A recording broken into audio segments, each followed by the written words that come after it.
This is Optimal Health Daily, episode 267, 12 Science-Based Benefits of Meditation, Part 2, by Dr. Matthew Thorpe with AuthorityNutrition.com, and I'm Dr. Neil. Welcome back to Optimal Health Daily, or welcome for the first time if you're new here. This is the podcast where I act as your very own personal narrator and read to you from some of the most popular health and fitness blogs online, including Nerd Fitness, Ben Greenfield Fitness, and more, including today's site, Authority Nutrition. Today's episode is actually a continuation from yesterday, so if you're new here or skipping around, you'll probably want to hear yesterday's episode first. We're also very lucky to have a sponsor of this episode. It helps keep the podcast running.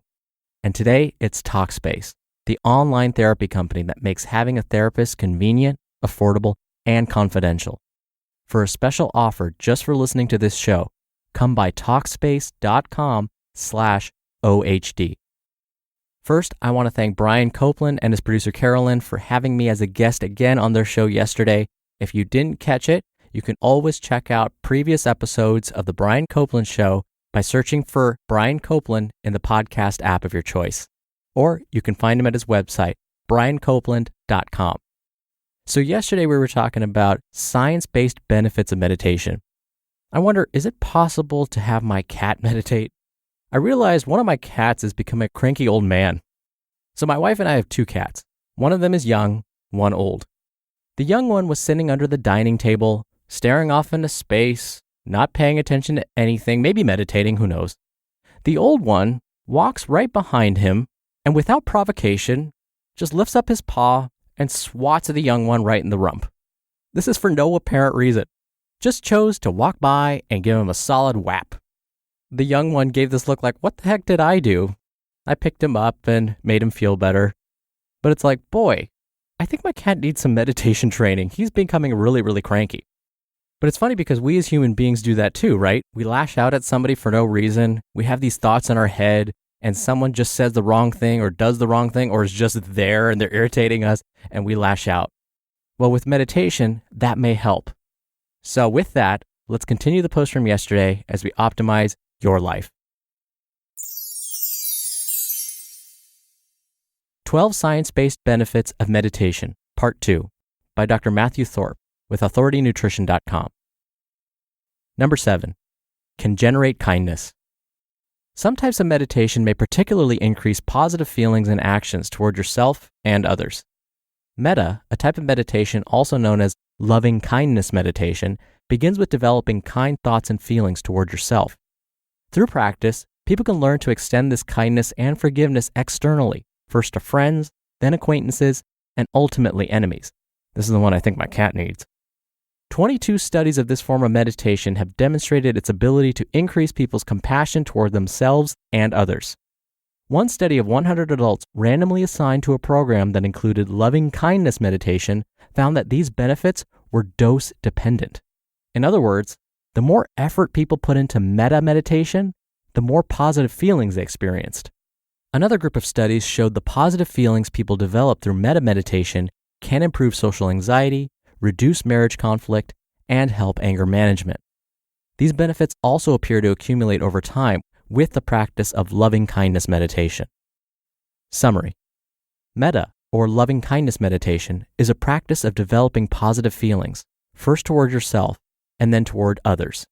Metta increases positivity, empathy, and compassionate behavior toward others.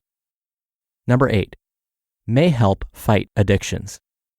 The mental discipline you can develop through meditation may help you break dependencies by increasing your self-control and awareness of triggers for addictive behaviors. Research has shown that meditation may help people learn to redirect their attention, increase their willpower, control their emotions and impulses, and increase their understanding of the causes behind their addictive behaviors. One study that taught 19 recovering alcoholics how to meditate found that participants who received the training got better at controlling their cravings and craving-related stress. Meditation may also help you control food cravings. A review of 14 studies found mindfulness meditation helped participants reduce emotional and binge eating. Summary: meditation develops mental discipline and willpower and can help you avoid triggers for unwanted impulses. This can help you recover from addiction, lose weight, and redirect other unwanted habits. Number 9, improve sleep. Nearly half the population will struggle with insomnia at some point. One study compared two mindfulness-based meditation programs by randomly assigning participants to one of two groups. One group practiced meditation, while the other didn't. Participants who meditated fell asleep sooner and stayed asleep longer compared to those who didn't meditate. Becoming skilled in meditation may help you control or redirect the racing or runaway thoughts that often lead to insomnia. Additionally, it can help you relax your body, releasing tension and placing you in a peaceful state in which you're more likely to fall asleep. Summary: a variety of meditation techniques can help you relax and control the runaway thoughts that can interfere with sleep. This can shorten the time it takes to fall asleep and increase sleep quality. Number 10, helps control pain. Your perception of pain is connected to your state of mind, and it can be elevated in stressful conditions. For example, one study used functional MRI techniques to observe brain activity as participants experienced a painful stimulus. Some participants had gone through 4 days of mindfulness meditation training, while others had not. The meditating patients showed increased activity in the brain centers known to control pain. They also reported less sensitivity to pain. One larger study looked at the effects of habitual meditation in 3,500 participants. It found that meditation was associated with decreased complaints of chronic or intermittent pain. An additional study of meditation in patients with terminal diseases found meditation may help mitigate chronic pain at the end of life. In each of these scenarios, meditators and non-meditators experienced the same causes of pain, but meditators showed a greater ability to cope with the pain and even experienced a reduced sensation of pain. Summary: meditation can diminish the perception of pain in the brain. This may help treat chronic pain when used as a supplement to medical care or physical therapy. Number 11, can decrease blood pressure. Meditation can also improve physical health by reducing strain on the heart. Over time, high blood pressure makes the heart work harder to pump blood, which can lead to poor heart function. High blood pressure also contributes to atherosclerosis, or narrowing of the arteries, which can lead to heart attacks and strokes. A study of 996 volunteers found that when they meditated by concentrating on a silent mantra, a repeated non-vocalized word, reduced blood pressure by about 5 points on average. This was more effective among older volunteers and those who had higher blood pressure prior to the study. A review concluded that several types of meditation produce similar improvements in blood pressure. In part, meditation appears to control blood pressure by relaxing the nerve signals that coordinate heart function, tension in blood vessels, and the fight or flight response that increases alertness in stressful situations. Summary: blood pressure decreases not only during meditation, but also over time in individuals who meditate regularly. This can reduce strain on the heart and arteries, helping prevent heart disease. Number 12, you can meditate anywhere. People practice many different forms of meditation, most of which don't require specialized equipment or space. You can practice with just a few minutes daily. If you want to start meditating, try choosing a form of meditation based on what you want to get out of it. There are two major styles of meditation. There's focused attention meditation. This concentrates attention on a single object, thought, sound, or visualization. It emphasizes ridding your mind of attention and distraction. Meditation may focus on breathing, a mantra, or a calming sound. Then there's open monitoring meditation. This encourages broadened awareness of all aspects of your environment, your train of thought, and sense of self. It may include becoming aware of thoughts, feelings, or impulses that you might normally try to suppress. To find out which styles you like best, check out the variety of free guided meditation exercises offered by UCLA and Head in the Clouds. They're an excellent way to try different styles and find one that suits you. If your regular work and home environments do not allow for consistent, quiet alone time, consider participating in a class. This can also improve your chances of success by providing a supportive community.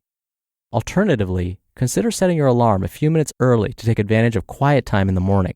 This may help you develop a consistent habit and allow you to start the day positively. Summary: if you're interested in incorporating meditation into your routine, try a few different styles and consider guided exercises to get started with the one that suits you.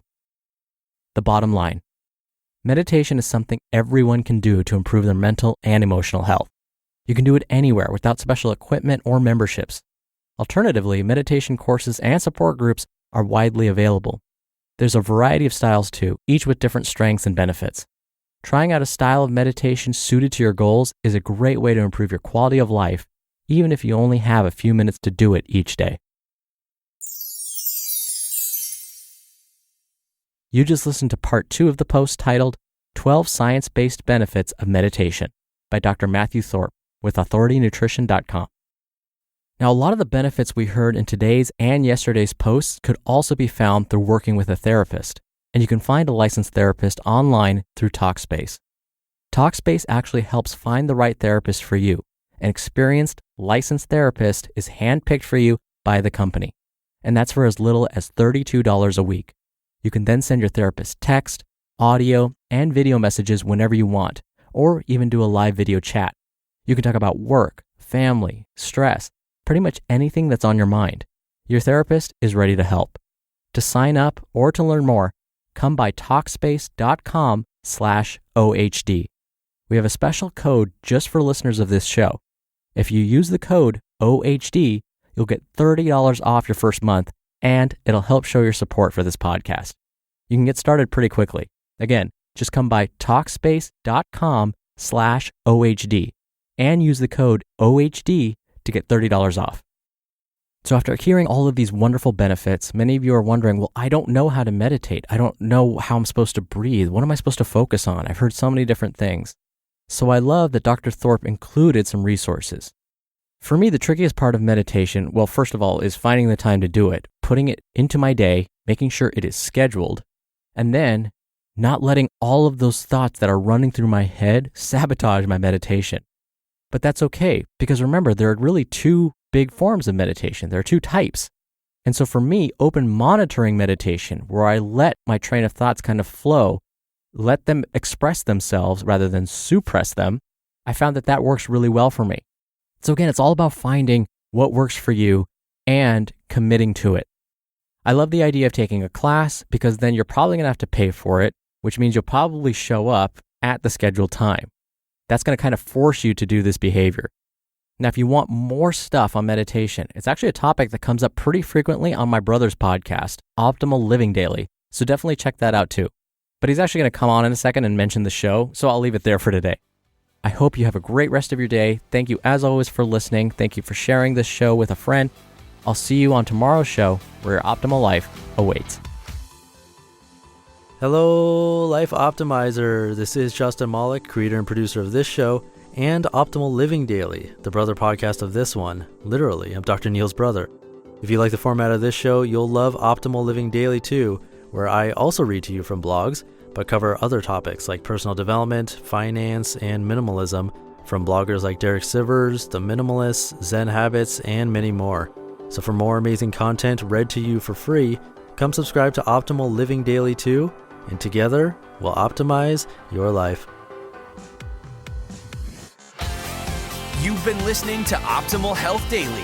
Be sure to hit the subscribe button to stay up to date on each new episode, and head to oldpodcast.com. That's oldpodcast.com for a free gift, as well as more actionable tips and resources to help you maximize your potential. Thanks for joining us, and remember, your optimal life awaits.